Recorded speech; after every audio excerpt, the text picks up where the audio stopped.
So I was thinking about just telling a little story off the cuff this evening. See if I couldn't remember something from where I'm from. There in Northern California, Sonoma County, Sonoma Mountain area. There's some wonderful stories about a coyote who created the world, and some really amazing stories about his village and the teachings and lessons learned from those tales. So the specific one that I'd like to talk about this evening is one about competition, because I've been kind of talking about how, as an ecologist, I just think that mutualism is the way to go. Symbiosis sounds cool. It's like a spell. So what I'm thinking is, if I could just recall this story. It's actually told by the Crow sisters. There's the question crow and the answer crow, and they're sisters, and they're sitting up on a fence or something. And the problem is, like, the answer crow can't remember any of the stories, and the question crow can't remember to tell the stories, or vice versa. They just can't. They can't remember the stories. But together, between the questions and the answers, a story is asked for, and then a story is told. And so this specific story is about two brothers, an older brother and a younger brother. And the older brother was the vulture,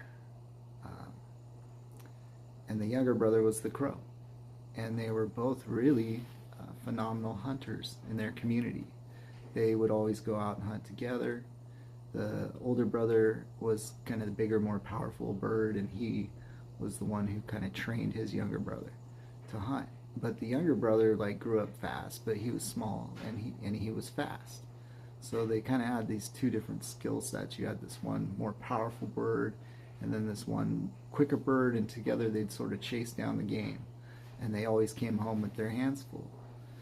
So apparently there was a hard winter coming up. I can feel that, man. It is good, cold in this area. So a hard winter's coming. Coyote's the chief, and he goes, "All right, crow and vulture, let's see what you can do. Let's see how much food you can bring back this time. You guys always do a phenomenal job." So they team up on their way out, and they go, "Hey, let's try something new. Let's split off to get away from each other and see how much we can get, see who can do the best, and I bet we'll be able to get more food than we ever have before." All right then. And they both head off on different ridges. And it's like the winds are coming, the winter's coming in, and these guys cannot catch a thing on their own. It's like no matter how fast Crow tries to go, he's just not catching up with his prey. And it's like no matter how big and strong that the vulture is, they're just getting away from him. He's just not fast enough. And so they're just wandering lost, because they're like, "Oh my God, what am I going to do? We have got to get something," because they're empty-handed. And it gets so bad, they're lost in the storm, and the vulture is starving to death. He's literally starving out there. He's turning into bones.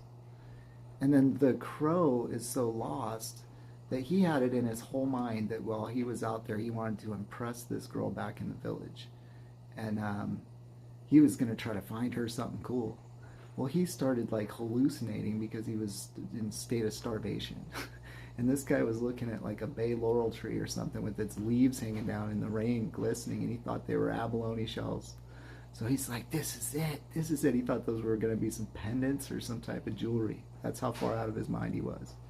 So he grabbed that, put it in his pocket, and these guys are trying to figure it out. Meanwhile, the vulture's he's getting skinnier and skinnier. His whole thing is that the village had always just thought he was a big dummy, that he wasn't smart enough. So he was trying to prove himself. He wanted to prove himself that he was smart, and that they didn't know what they were talking about, trying to clown on him all day, right? So insecurities. We got the one crow who's, he's insecure because he doesn't think he's good enough for the woman of his dreams, and then you've got the vulture over here just worried about what everybody else thinks about how his intelligence. You know, people making fun of him and his intelligence. So these guys are lost. They're lost in the winter and they don't have anything to bring home. But eventually they make their way back. They do make their way back, haggard. And the vulture is like coming in, and everybody is like clowning on him because he's a fool. You know, he proved himself right. He wasn't such a smart guy after all, now was he? And so he's like kind of cursed off to just be kind of like three sheets to the wind. You know how the vultures are. They're just out there like with their skinny wings hanging out, eating dead stuff, right? Because they forgot, in all of this madness, they forgot even how to hunt at all. So then Crow, this is a good one, right? So he's got this pocket full of wet leaves, and he walks up to this girl, and he pulls these wet leaves out of his pocket, just all like starved out of his mind, and he's like, "Look what I brought for you." And this girl looks down at this, and she goes, "What, do you think I have fleas or something?" Because if you don't know, like, you could use laurel bay trees to like treat fleas, like to keep fleas away from your pets and stuff. It like keeps fleas off of people. So yeah, he played himself just as well. And the moral of the story is that mutualism, brotherhood, working together, that is the way. That is the way to do it. And that's what I've been talking about all day in most of my videos, about international relationships and just relationships in general, you know. And it doesn't even have to be between brothers. It could be between sisters, between siblings, between anyone. Just the community. We need to take care of each other and work together. That's basically what it comes down to.